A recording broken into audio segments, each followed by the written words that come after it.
somewhere beyond the known stars, from the frequency where questions become music, prepare yourselves for the host of this transmission, the cosmic band leader, the dangerous question asker, Mexico Johnson.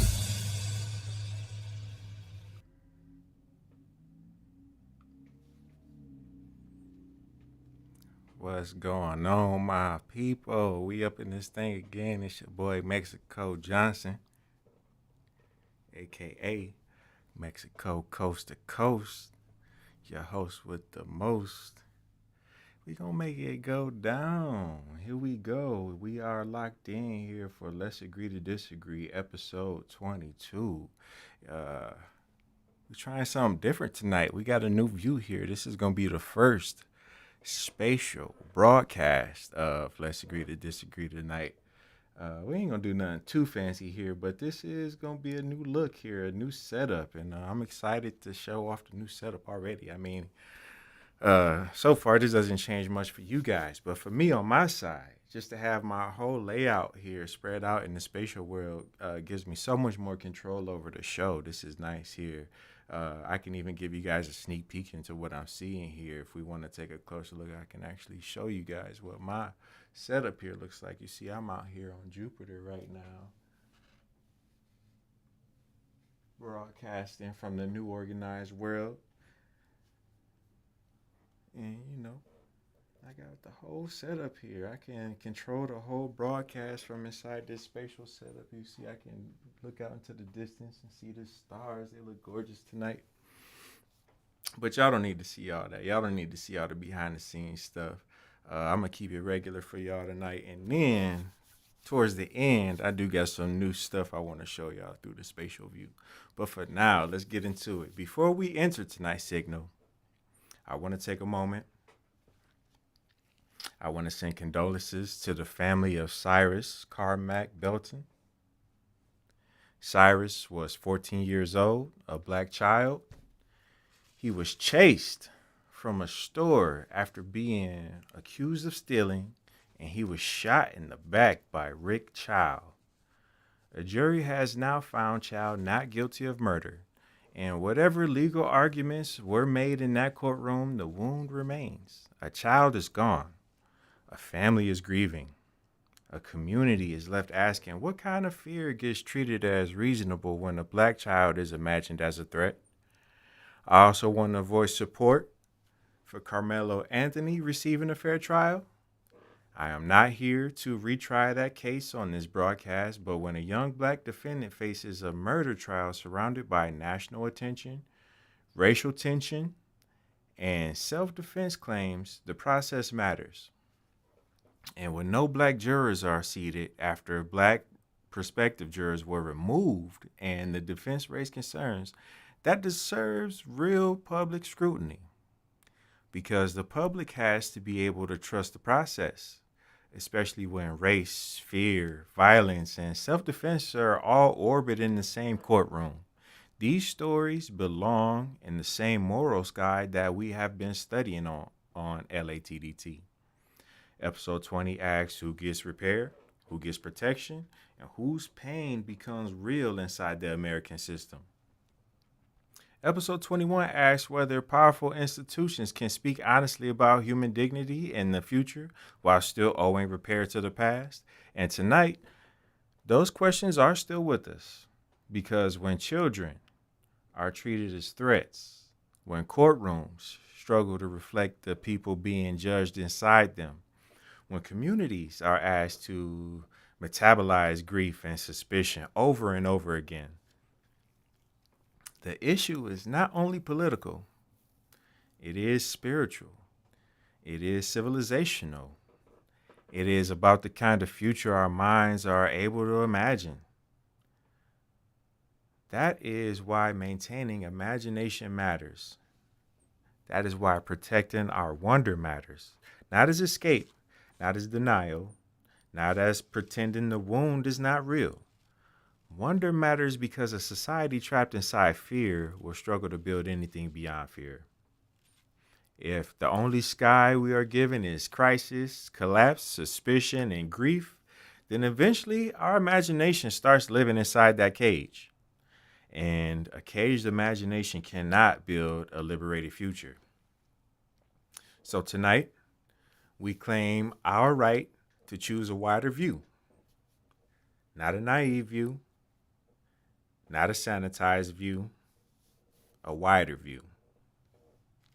One that is pointed towards wonder, because wonder does not erase the wound. Wonder gives us enough breath to keep facing the wound without becoming the wound.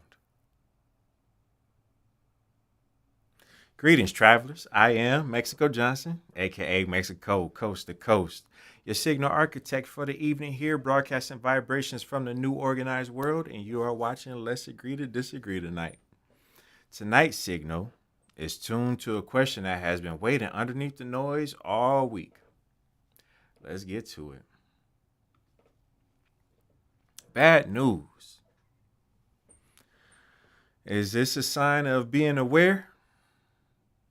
Or is this more so a sign of there being a control system in place here trying to affect our progress? Now, if we think about this, let's be clear from the start. This is not an episode about pretending the world is fine. The world is not fine.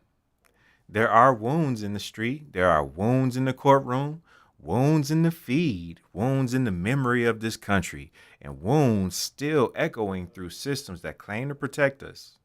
There is plenty to grieve. There is plenty to confront. There is plenty to stay awake for. But tonight, I want to ask what happens when staying awake becomes indistinguishable from being trapped. Because the machine around us is very good at delivering bad news. It knows what scares us. It knows what outrages us. It knows what makes us stop scrolling just long enough to feel the collapse, but not long enough to imagine the repair.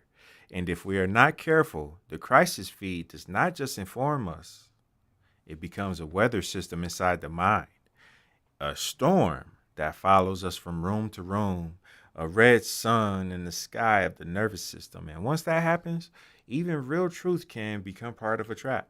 Because yes, we need to know what's happening, and we also need enough imagination left to believe something else can happen. That is the tension tonight. Bad news can be necessary.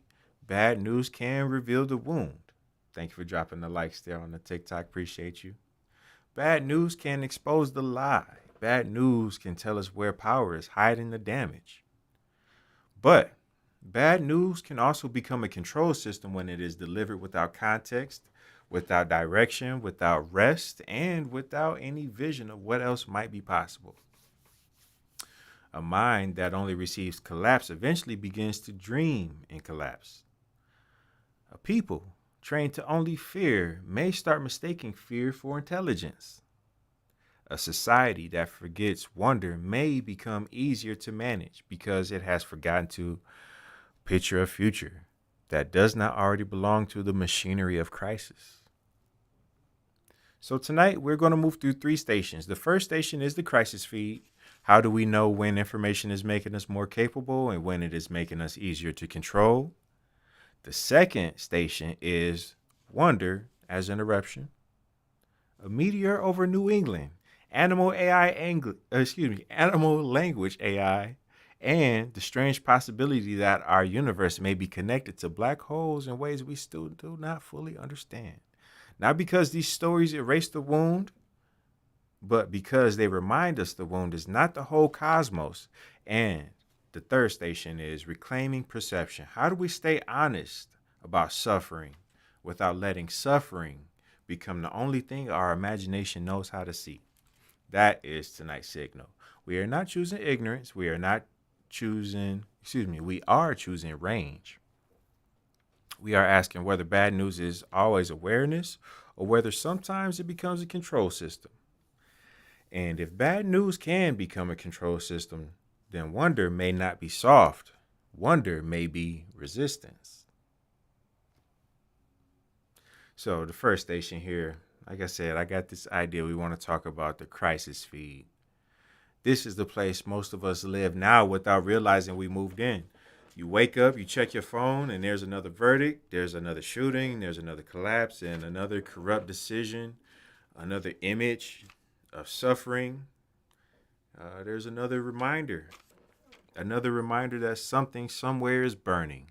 And again, the issue is not that these things are fake, many of them are real.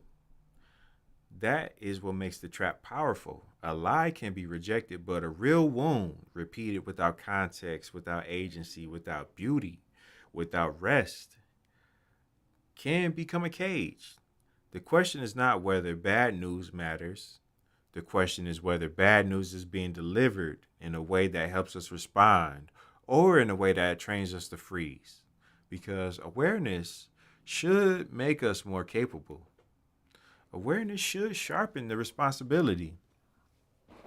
Awareness should help us see the wound clearly enough to stop pretending the wound is normal. But if the news only makes us more exhausted and more afraid and more reactive and more certain that nothing can change, then we have to ask whether we are still being informed or being conditioned. That is the dangerous edge of the doom loop. It takes real suffering and turns it into mental weather. It takes real injustice and turns it into endless vibration. It takes real grief and it feeds it back to us as spectacle until eventually the nervous system stops asking what should be done and starts asking only what new disaster has arrived. A society trapped in a doom loop does not become more responsible. It becomes easier to steer because fear narrows the sky, and a narrow sky is easier to govern.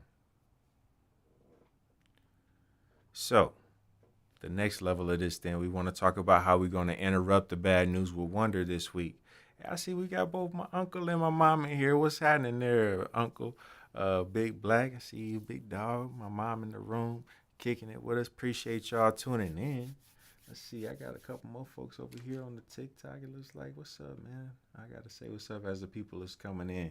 I'll be locked in sometimes. What's up, though? If you in the room, drop a like for me. Hit the subscribe button if you haven't already, man. We got more stuff coming your way here. We about to lock in next. So if I talk about the next part here, the next station is wonder. And I got a couple things in the realm of wonder that I want to share with you guys this week. Let's go this way. So here on the TikTok, let's see. We got a few interesting things we're going to talk about here. Now, again, the second station is wonder. Not cute wonder, not decorative wonder, not the kind of wonder you put on a greeting card next to a sunset and a vague quote about healing. I mean disruptive wonder, the kind that interrupts the feed. A meteor explodes over the northeastern sky, and for a moment, the story is not left or right, not scandal or spin, not outrage or collapse. It is the sky itself entering the chat. A rock from space becomes thunder. A fragment of elsewhere reminds us that Earth is not a closed room. There is, interesting to see here, this was a tweet from NASA on May 30th. It says, eyewitnesses in New England and NOAA's GOES 19 satellite reported a bright fireball on Saturday, May 30th at 2:06 p.m. Eastern Standard Time, accompanied by a loud noise. The meteor appears to have fragmented at an altitude of 40 miles over the northeast Massachusetts and southeast New Hampshire. The energy released at breakup is estimated to be equivalent to about 300 tons of TNT, which accounts for the loud noise. Eyewitness accounts supplied by the American Meteor Society. So there's this loud ass boom here, and I was trying to find footage of it. Apparently they didn't get any good footage of this because it happened on a rainy day that Saturday in northeast United States. But there's a couple of shots here from like people's Ring cameras and like dashboard cameras and stuff where they actually did capture the sound here. I can show one of them here really quick. This is like someone's garage camera.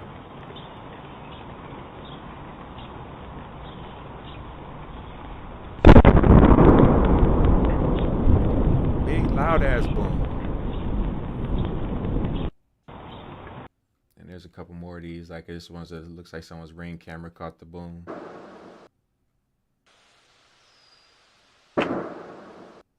Yeah, Yeah, so people was chilling last weekend, and just all of a sudden a big ass boom took place. So apparently there was a meteor that blew up in the atmosphere. And right after that, there was another one here in the Midwestern region. This is closer to where I'm at here. A stunning fireball meteor blazes across Midwest skies in a rare nighttime spectacle. This is reporting coming out of Coldwater, Michigan.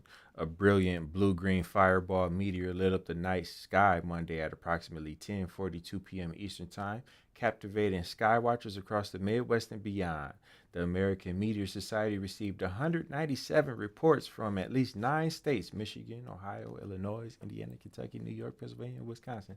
So this was pretty visible from a wide range. I mean, here in Ohio, I totally missed it. Early data suggests the meteor passed near Coldwater and Branch County and possibly over Toledo, Ohio.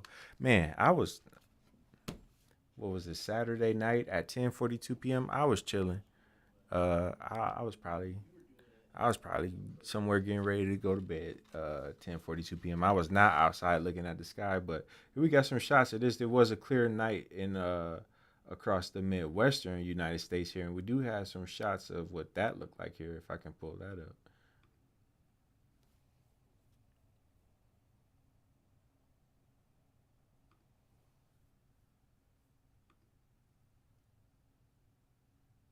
See it flashing across the sky there.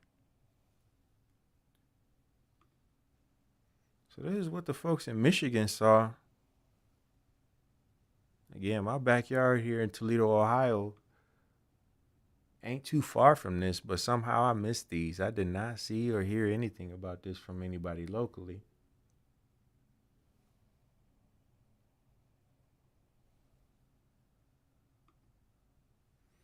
And again, just to bring another element of wonder back into the room, this here reminds us that Earth is not a closed room. You know?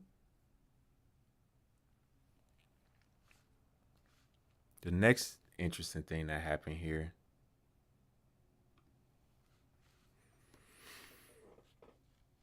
Then there is the animal language question. We see here, can AI reveal what wild animals are saying? AI is usually framed as a threat to humanity, and sometimes it is.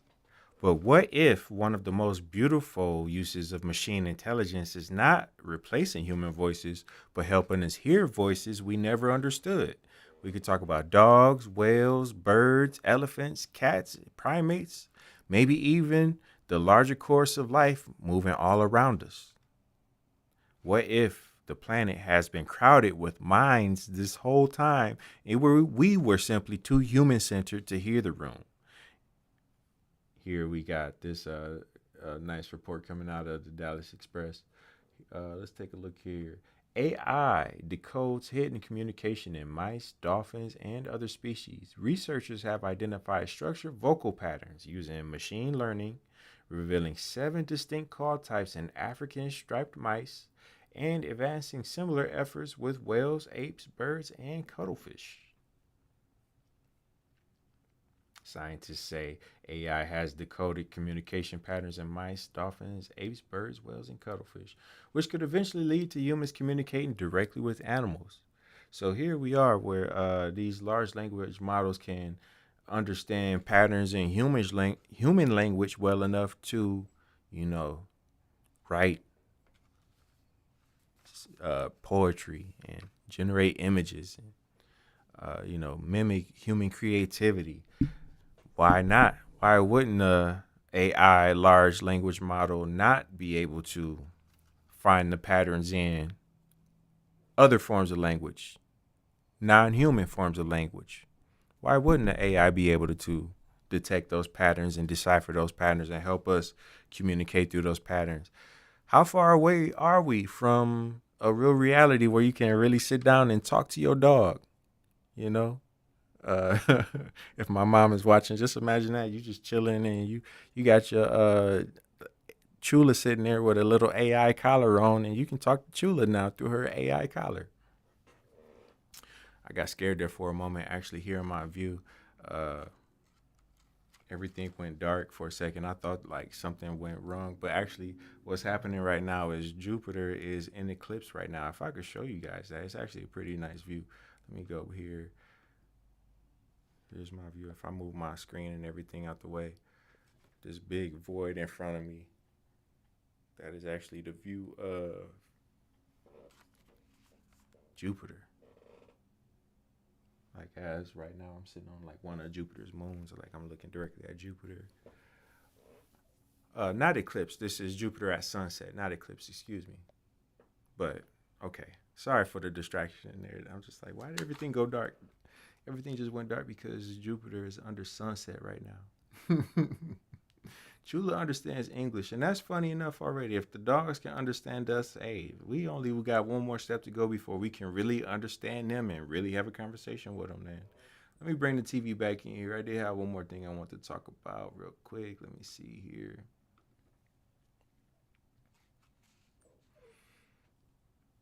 All right, so that was the AI animal language thing. That is an interesting development over from this past week that kind of expands our universe, expands our sense of wonder and what's possible out there. I got one more for you guys. And then, if we look here, there is the black hole idea. Careful now. We are not saying it is proven. We are not pretending one headline solved cosmology, but the possibility itself does something valuable. It stretches the imagination back open. It reminds us that reality may be stranger than our despair. If we look here, are we living inside a black hole? Now, new research coming from the James Webb Space Telescope, JWST for short, has picked up something truly mind-bending. Its latest JADES survey observed galaxies that seem to share a preferred rotation direction, almost as if the entire universe is spinning together in one coordinated motion. Some scientists are now wondering, could this be evidence that our whole universe lies inside a giant black hole? The idea, known as black hole cosmology, suggests that everything, from stars and galaxies to time itself, might exist within the event horizon of a colossal black hole from another universe. Imagine, what we call the Big Bang could have been the birth cry of a black hole in a higher dimension. I like this here, another tweet. This Astronomy Vibes page on Twitter is pretty cool. The James Webb Space Telescope has made perhaps its most profound discovery to date. The telescope's observations validate an intriguing theory that our entire universe might be inside a black hole. And again, that stretches the imagination back open, and that reminds us that reality may be stranger than our despair. That even while human systems crack and argue and repeat their oldest failures, the cosmos is still unfolding impossible questions above us, beneath us, and maybe inside the structure of existence itself. That matters, because a person who can still wonder is harder to fully control. A person who can still imagine are harder to be permanently defeated. And a species that still feels awe may still have enough soul left to build something better than the cage it inherited. So the third station then. Hey, my boy Joey, what up with it though? Joe, my dog. I'm glad you came through. And yeah, man, it's the first stream. It's the first spatial stream. We getting it in. I got to show off some spatial stuff here in a little bit, but yeah, man, for right now, this is pretty cool. It just expands my view.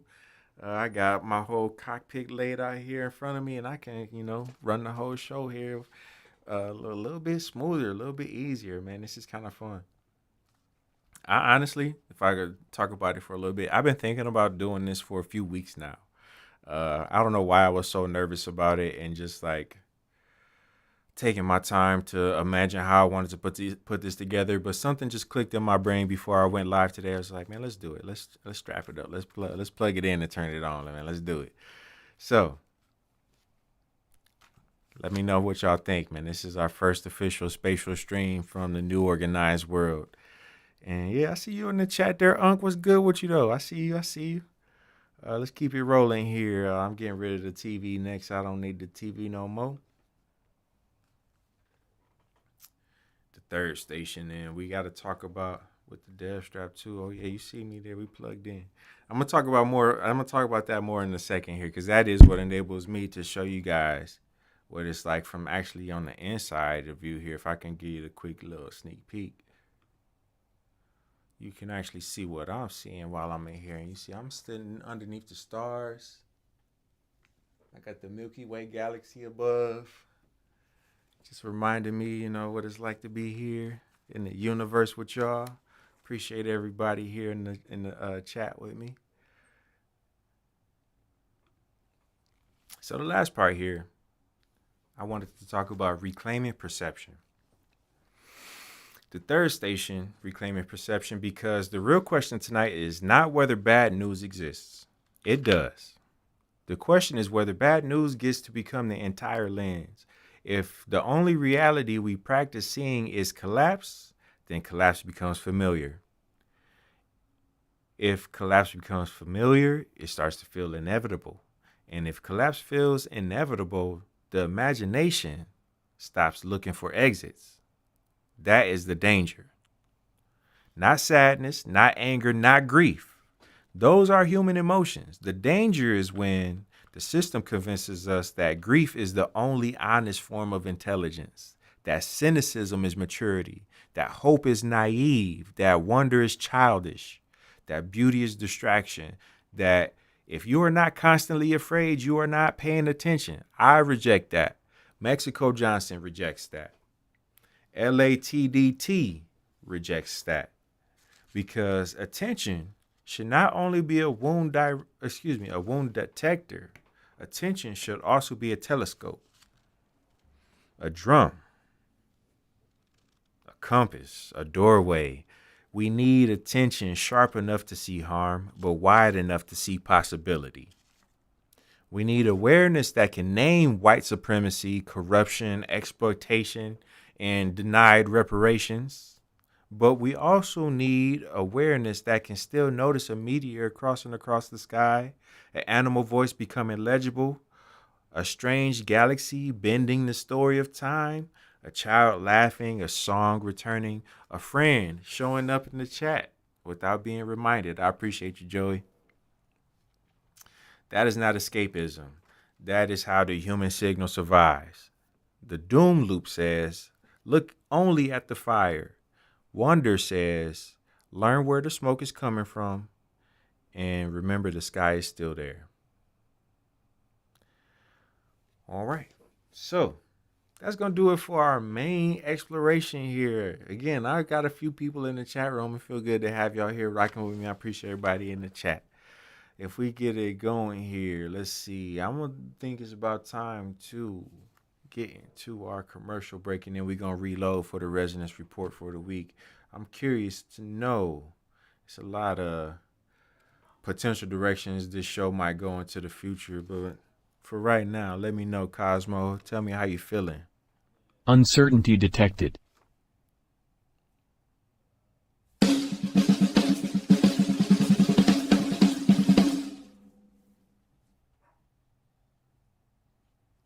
The trash tape.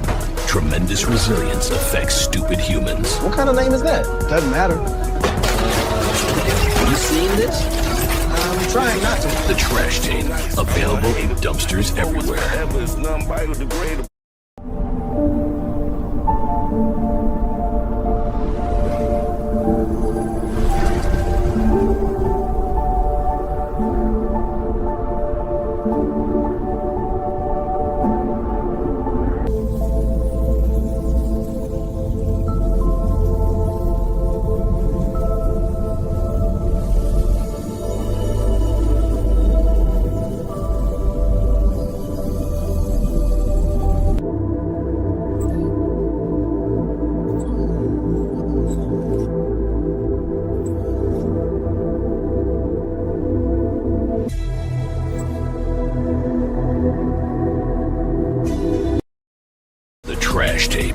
tremendous resilience affects stupid humans. What kind of name is that? Doesn't matter. You seen this? I'm trying not to. The Trash Tank, available in dumpsters everywhere. Welcome back to Let's Agree to Disagree Tonight. Signal is locked. Let's continue.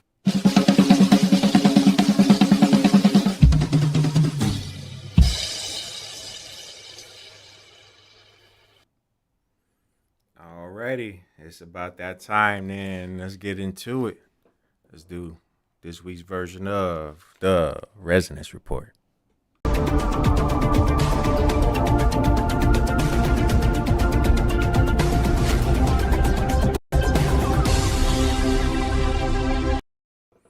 This is the Resonance Report, your weekly briefing on the tools, tremors, and tectonic shifts moving through the AI age. This week, the signal is AI is moving from capability into permission. If we look here, the government wants a look before the launch. The White House signed a new AI executive order. The order asks for frontier AI companies to give the federal government early access to their most powerful models before public release. Not a full licensing system, not yet, but as a national security checkpoint. The meaning is clean. AI is no longer treated only as a product. It is being treated as a strategic system that may need inspection before it enters the room. And while Washington is asking who gets to see the model first, the platforms are asking where the model gets to live. The assistant is becoming background infrastructure.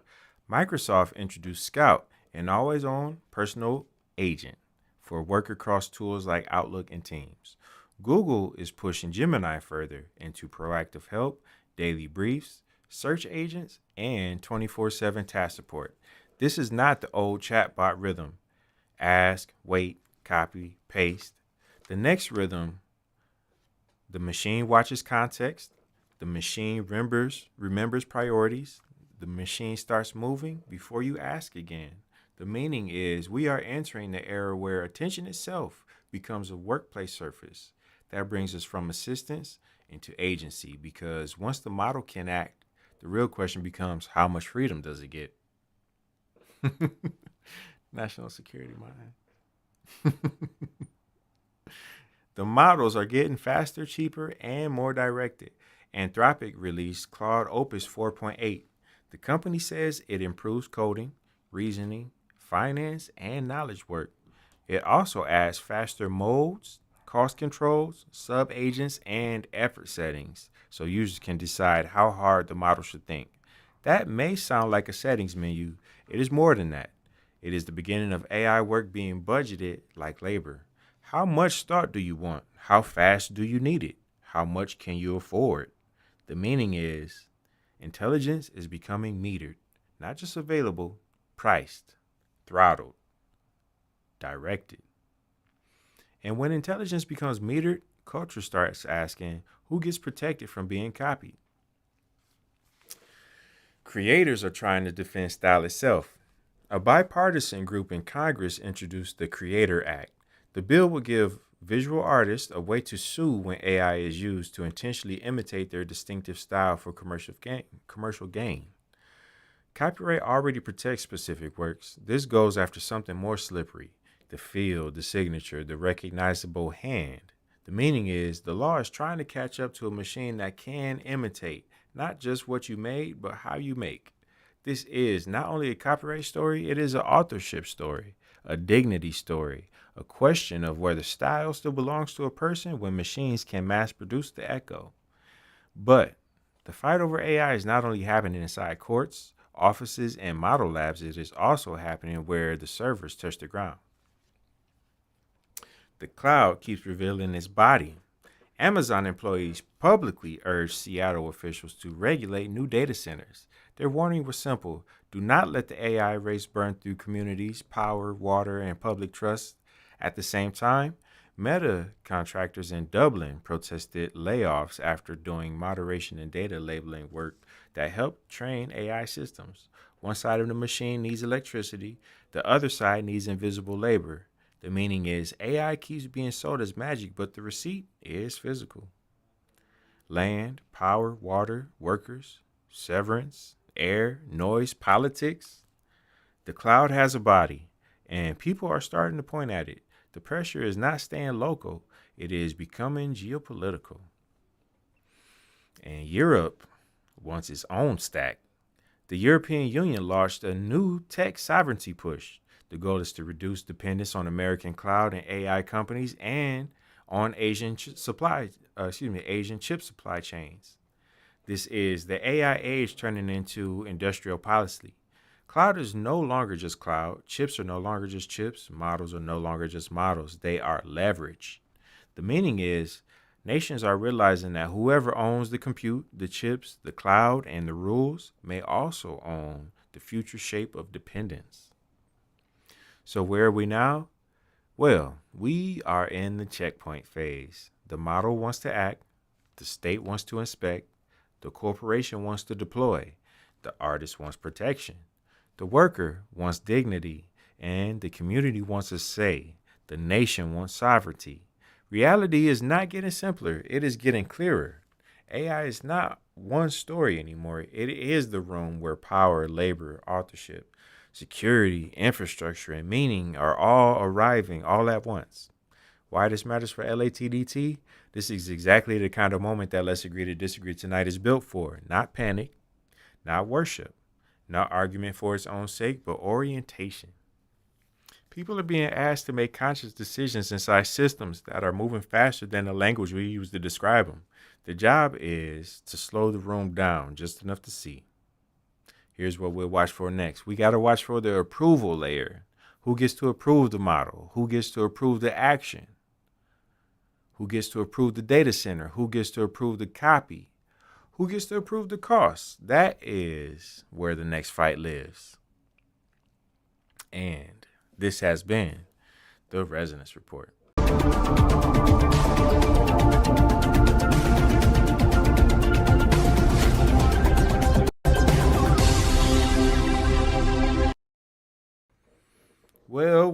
Well. That brings us up to about the 40-minute mark here. We're doing good on time tonight. I thought we was a little bit further along. That's all good. Because then we get to have a little bit more fun now. That's all the main important stuff for tonight. I actually wanted to get in here to be able to give you guys a quick sneak peek then of what I'm seeing here. Because I got the signal runner set up then. I told you guys last week that I wanted to have a spatial video for you guys to see what it's like playing signal runner in spatial mode. And as I was going through the process of setting that up, I eventually just was like, why not do it live? Look, we'll do it live. You know, the ability to actually get in here and show you guys firsthand what it looks like and what I'm doing in there. So I tested this out earlier before the stream and it all worked out fine. We're going to see if we can do it for real this time, live on the air, and I'm going to show you guys what the actual spatial version of Signal Runner looks like. If I bring in my view over here, you guys can see what I'm seeing there on the big screen behind me. And I got my controller here. Shout out to Google Stadia. I miss y'all. I need Google Stadia to come back. Got my Bluetooth controller turned on and connected. It should connect to this here. And then here in the browser, I'm going to just refresh this page real quick. We are looking at the page for the bridge. If you're looking up at the URL up at the top, the URL for the bridge looks different because some changes on the back end for my service that I use to host this site. But any of the old links that you click will still take you to the bridge, and I'm gonna work on getting that a URL fixed for the new people who want to check it out. But this is what you wanted to see. Here we are. I got the controller connected. In the browser, I need to hit allow so that the controller is allowed to be seen by the game here. Resophonic Games presents Signal Runner, and you can press start here, but actually we're gonna enter spatial mode together. If I hit allow, and this is the spatial version of Signal Runner. So you see, it's still just like the regular 2D game, but it's just cool that we got these 3D effects now. The layers of the game have been spatialized. So you can see like the depth in this, the field of stars here. And as you like shoot at the different asteroids and the asteroids explode, like the explosions have 3D effects. We can get in here and do the thing. Shout out to my folks on the top 10 Signals leaderboard. My boy Silas in the number one spot there, SIR, with 41,000 points. He called me out last week because I just kind of like said some like generic. Like, shout out to everybody on the leaderboard. I ain't want to, call nobody out or make nobody feel left out, but for sure I want to give my boy Silas some recognition for coming in there with that 40,000 points. Somebody got to come along and beat that though. I know I've seen scores higher than that outside of, I've seen scores higher than that inside testing for Signal Runner. I haven't seen any scores higher than that publicly yet. I'm looking to see some public high scores there.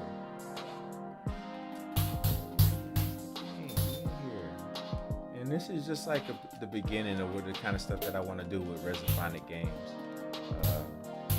I want, Resophonic Games to be a legit game development studio that brings some cool spatial experiences to the future for you guys to enjoy, And even if you don't have a spatial headset yet, I got some more ideas too about how we can bridge the gap between the spatial world and the augmented reality world, and it's gonna be cool if you guys rock with me. I got some more cool stuff that I want to show you here with the game development side of this stuff. And Signal Runner, this is just the first proof of concept. The actual proof that I can build games. And more than that, I can build spatial games. I can build 3D games. This is exciting. This is a fun proof of concept here. And am I gonna run up a high score here live on the air for y'all? I don't know. Let me see. Where we at? I got 10,000. Can I run up a high score here on the air for y'all? If I could, I would. I'll tell you. I'm gonna see if I can keep it going here. We live on the air, y'all. I appreciate y'all rocking with me here. Let's see if we can get this high score real quick. Let's see.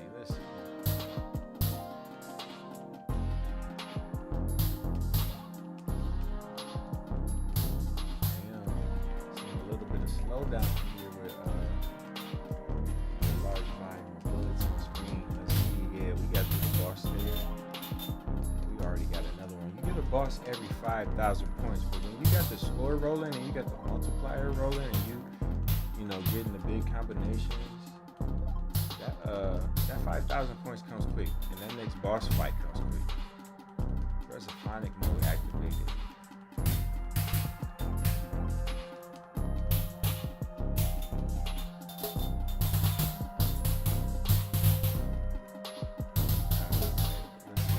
I could keep going if I wanted to. We approaching 20,000 right now. I don't know if I want to keep y'all on here waiting with me long enough to go all the way to 40,000. I think I'm gonna let my boy Silas keep his high score for tonight. I ain't gonna take your high score down tonight, side dog. Go ahead and put my high score up there for Mexico.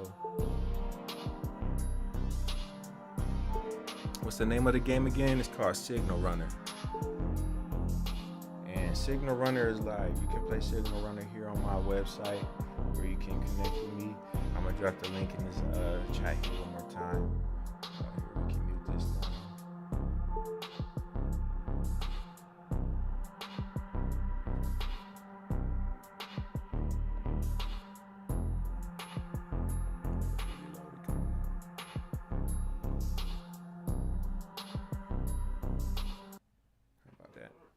All right.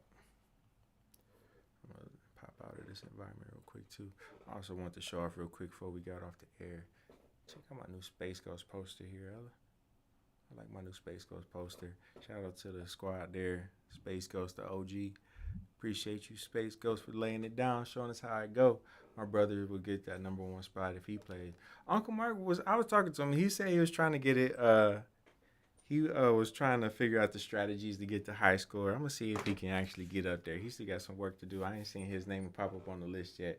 If I look at the leaderboard one more time. Yeah, Silas still number one. Ross still number two.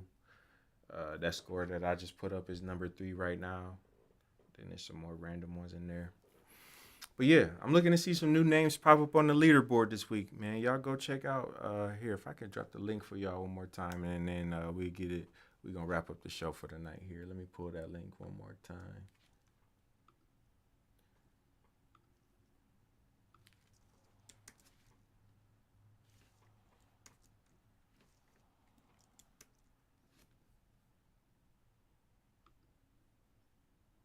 There we go. Oh, they let me copy and paste it. Hold on, let me try it here. That is not what I want. I just type it out here. Subscribe page.io/thebridge with a capital T. That's where you want to go. And you'll see that link in my YouTube channel. You'll see that link in the description below. It won't be hard for you to find it. If you look around, you'll find the link there. Okay, that's enough for the spatial view. That's enough for my seeing me in the 3D. That looked crazy, right? Seeing like ripples through time there. But, you know, this is cool because, again, I got my whole setup here and I can really control everything with this view. All right, let's get to the wrap up here. So tonight, we asked whether bad news is awareness or whether it can become a control system. And I could bring up the main question again. And the answer is not simple. Bad news can wake us up. It can tell us where the wound is. It can reveal what power is doing in the dark. It can warn us before the floor gives away. But bad news can also become a cage where it is delivered without context, without direction, without rest, and without any vision of what else might be possible. That is the line we have to learn to feel, because awareness should not shrink the soul. It should sharpen the responsibility.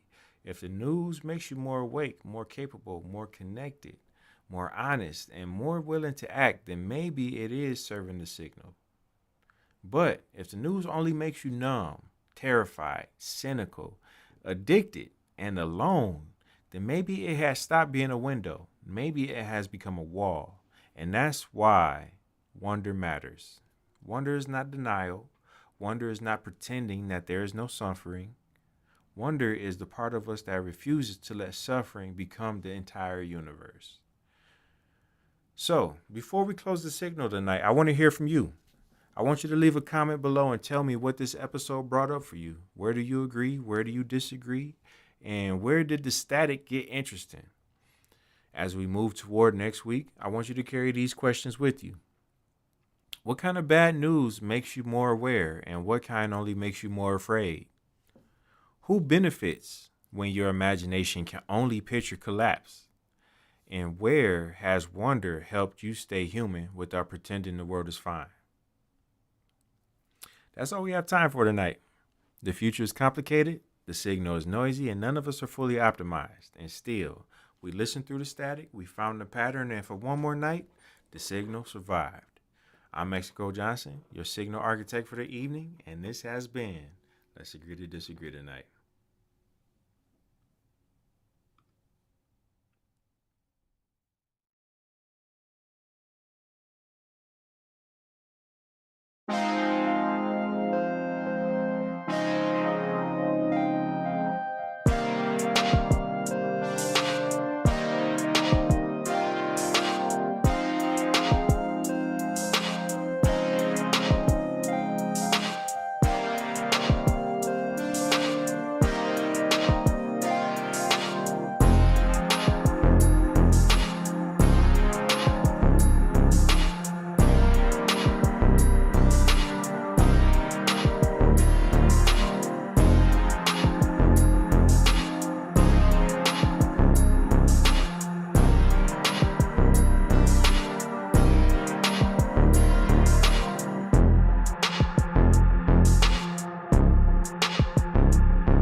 Reparations are an unpaid debt owed to the living descendants of people who were enslaved in the United States.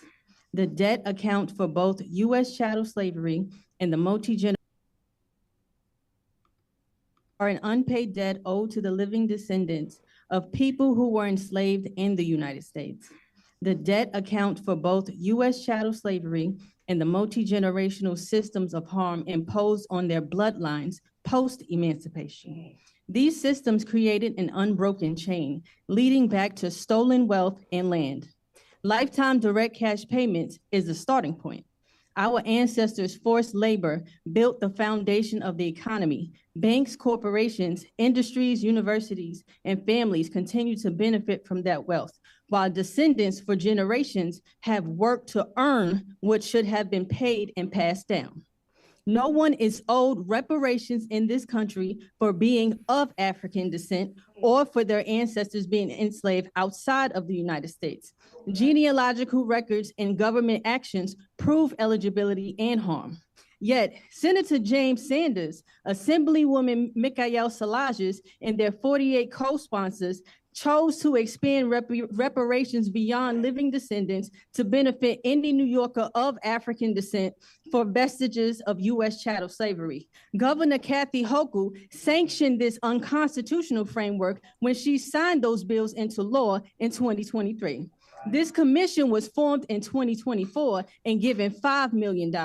This is now the 20th public hearing. You collected 200 hours of public testimonies for 2 years, yet we haven't seen your work besides your amendment that deprioritizes speakers and the reduced speaking time limits. How convenient, since each year you beg for more time to do the work. Hochul pushed your 2025 deadline to 2027, and now it's 2029, and granted you protection from being sued. This is supposed to be reparations, yet you've admitted that you still don't have a definition for the word. This operation is like a failed heist in plain sight. You need to rename yourselves the New York State Commission of Harms and add this sanctioned operation to the final report. Sorry, as the final report. Thank you. Reparations.